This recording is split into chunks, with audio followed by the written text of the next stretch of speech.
I have a very special guest joining me, John Strand, the host of Frontline Flash and America's Frontline Doctors, and also a January 6th insurrectionist. Yes, and dare I say proud of it. Right. John, thanks for joining us. Thanks for having me on, April. I appreciate it so much. You know, I've been following the story of what happened that fateful day. I've talked to Dr. Gold about what happened. You were there with Dr. Gold on January 6th in the Capitol to be her bodyguard, to be right by her side. She already served some time in federal prison because of really just doing nothing wrong at all, just speaking freely. Because of the injustice in our country, unfortunately, yeah. Right, and now you're facing prison. Give us a little tidbit about what's going on now with your case. What can people expect to hear in January? So my case is interesting because I chose not to take a plea deal. And that was important to me because for myself, I know what my actions were. And so I knew that I was completely innocent legally. And unfortunately with the J6 cases, there's a lot of unfortunate things about the entire event, a lot of dishonesty. But one of the specific things that was so dishonest and frankly completely illegal is that most people were charged with a 20-year felony for obstruction of justice that was completely illegitimate. It was not even the right statute legally, and it completely didn't apply to most of the defendants, including myself. But there's a 20-year prison punishment for that felony charge, so most people won't risk.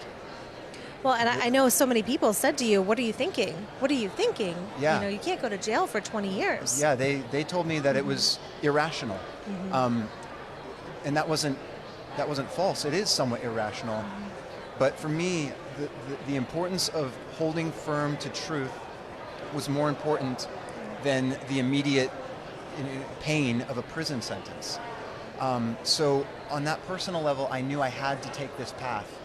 But beyond that, I'm so passionate about the stake of our country, the future of our country, and it's really in jeopardy right now because we have completely lost the rule of law. So the charge that was assessed, the 20-year felony, it's not legitimate, it's not appropriate, and there's selective prosecution happening where certain people are charged, or even the fact that we were arrested and demonized for being present on a government building when people protest at government buildings all the time, but they're not charged or punished equally, is a total constitutional violation.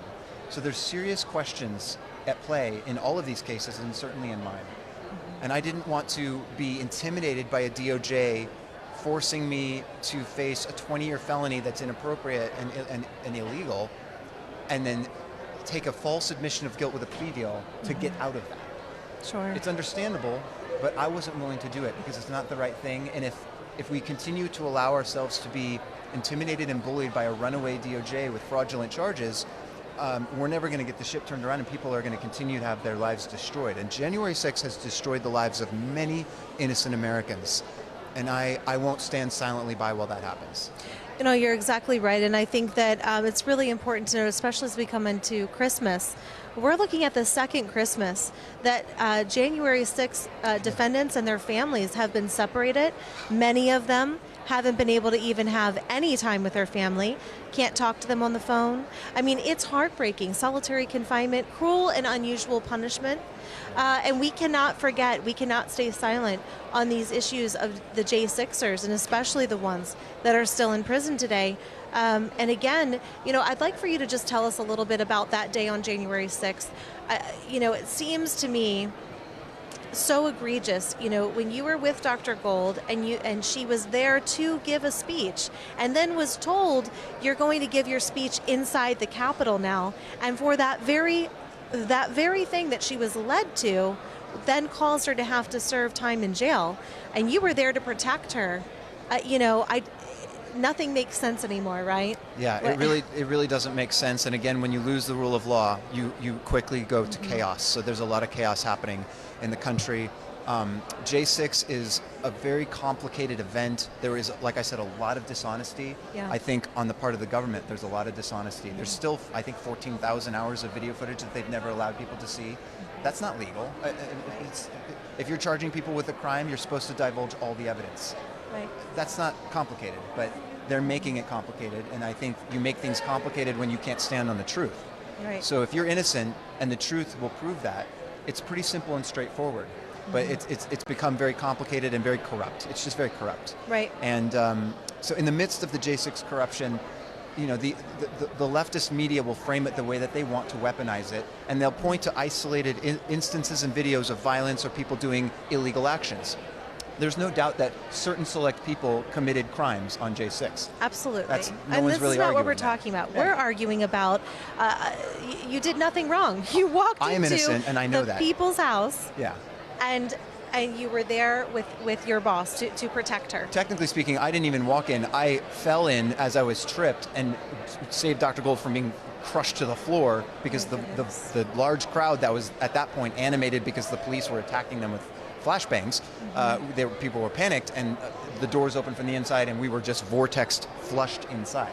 So I had no intention of even going inside the building. That wasn't on my agenda. I had no a desire to do that.